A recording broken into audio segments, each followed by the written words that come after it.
Dalam nama Bapa dan Putra dan Roh Kudus. Amin. Aku mengucap syukur kepadamu ya Allah yang Maha Kudus atas kurnia yang boleh aku terima saat ini. Engkau memanggilku, Engkau memberikan kesempatan bagiku untuk mendengarkan sabda-sabdamu. Semoga meresap di dalam kehidupanku sehari-hari demi Kristus Tuhan dan pengantara kami. Amin. Dalam nama Bapa, Putra dan Roh Kudus. Amin. Kemudian Tuhan menampakkan diri kepada Abraham dekat pohon tarbantin di Mamre, sedang ia duduk di pintu kemahnya waktu hari panas terik. Ketika ia mengangkat mukanya, ia melihat 3 orang berdiri di depannya. Sesudah dilihatnya mereka, ia berlari dari pintu kemahnya menyongsong mereka. Lalu sujudlah ia sampai ke tanah serta berkata, Tuanku, jika aku telah mendapat kasih Tuanku, janganlah kiranya lampaui hambamu ini.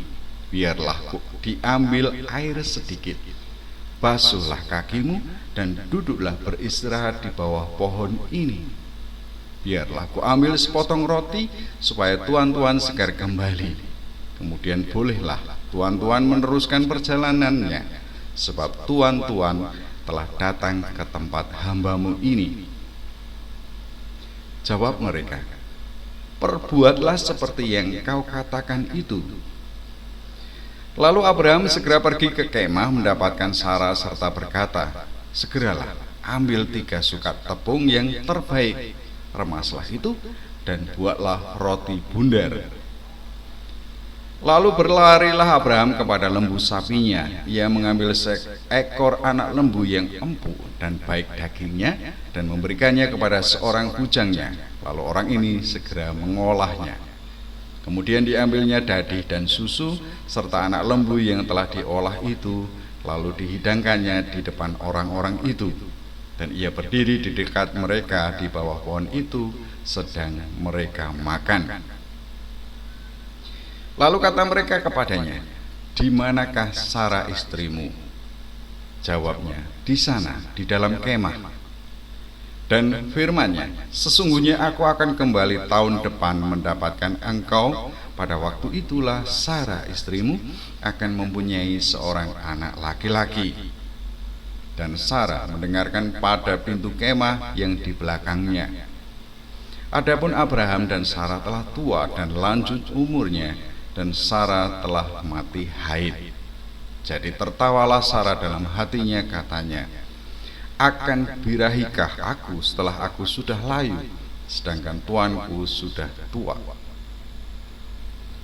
Lalu berfirmanlah Tuhan kepada Abraham, mengapakah Sarah tertawa dan berkata, sungguhkah aku akan melahirkan anak sedangkan aku telah tua?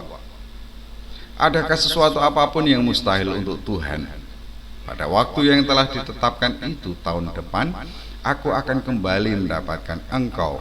Pada waktu itulah Sarah mempunyai seorang anak laki-laki. Lalu Sarah menyangkal, katanya, aku tidak tertawa, sebab ia takut. Tetapi Tuhan berfirman, tidak, memang engkau tertawa. Lalu berangkatlah orang-orang itu dari situ dan memandang ke arah Sodom, dan Abraham berjalan bersama-sama dengan mereka untuk mengantarkan mereka. Berpikirlah Tuhan, apakah aku akan menyembunyikan kepada Abraham apa yang hendak kulakukan ini? Bukankah sesungguhnya Abraham akan menjadi bangsa yang besar serta berkuasa, dan oleh dia segala bangsa di atas bumi akan mendapat berkat. Sebab aku telah memilih dia, supaya diperintahkannya kepada anak-anaknya dan kepada keturunannya, supaya tetap hidup menurut jalan yang ditunjukkan Tuhan, dengan melakukan kebenaran dan keadilan, dan supaya Tuhan memenuhi kepada Abraham apa yang dijanjikannya kepadanya. Sesudah itu berfirmanlah Tuhan, sesungguhnya banyak keluh kesah orang tentang Sodom dan Gomora, dan sesungguhnya sangat berat dosanya. Baiklah, aku turun untuk melihat apakah benar-benar mereka telah berkelakuan seperti keluh kesah orang yang telah sampai kepadaku atau tidak. aku hendak mengetahuinya. Lalu berpalinglah orang-orang itu dari situ dan berjalan ke Sodom. Tetapi Abraham masih tetap berdiri di hadapan Tuhan. Abraham datang mendekat dan berkata, apakah engkau akan melenyapkan orang benar bersama-sama dengan orang fasik? Bagaimana sekiranya ada 50 orang benar dalam kota itu? Apakah engkau akan melenyapkan tempat itu? Dan tidakkah engkau mengampuninya karena ke-50 orang benar yang ada di dalamnya itu? Jauhlah kiranya daripadamu untuk berbuat demikian, membunuh orang benar bersama-sama dengan orang fasik, sehingga orang benar itu seolah-olah sama dengan orang fasik. Jauhlah kiranya yang demikian daripadamu. Masakan hakim segenap bumi tidak menghukum dengan adil? Tuhan berfirman, jika kudapati 50 orang benar dalam kota Sodom, aku akan mengampuni seluruh tempat itu karena mereka. Abraham menyahut, sesungguhnya aku telah memberanikan diri berkata kepada Tuhan, walaupun aku debu dan abu. Sekiranya kurang 5 orang dari ke-50 orang benar itu, apakah engkau akan memusnahkan seluruh kota itu karena yang 5 itu? Firman-Nya, aku tidak memusnahkannya jika kudapati 45 di sana.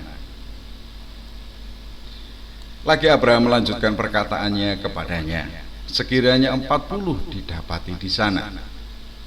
Firman-Nya, aku tidak akan berbuat demikian karena yang 40 itu. Katanya, janganlah kiranya Tuhan murka kalau aku berkata sekali lagi, sekiranya 30 didapati di sana. Firman-Nya, aku tidak akan berbuat demikian jika kudapati 30 di sana. Katanya, sesungguhnya aku telah memberanikan diri berkata kepada Tuhan, sekiranya 20 didapati di sana. Firman-Nya, aku tidak akan memusnahkannya karena yang 20 itu. Katanya, janganlah kiranya Tuhan murka kalau aku berkata lagi sekali ini saja, sekiranya 10 didapati di sana. Firman-Nya, aku tidak akan memusnahkannya karena yang 10 itu. Lalu pergilah Tuhan setelah ia selesai berfirman kepada Abraham, dan kembalilah Abraham ke tempat tinggalnya. Dalam nama Bapa, Putra, dan Roh Kudus. Amin. Kembali mengucap syukur kepadamu ya Allah, Engkau memberikan kurnia kepadaku, dan semoga kemurahan hatimu yang sungguh terpancar sebagaimana kisah Bapak Abraham ini meresap di dalam jiwaku, mewujud di dalam kehidupanku sehari-hari, demikian pun pada semua orang. Demi Kristus Tuhan dan pengantara kami. Amin. Dalam nama Bapa dan Putra dan Roh Kudus. Amin.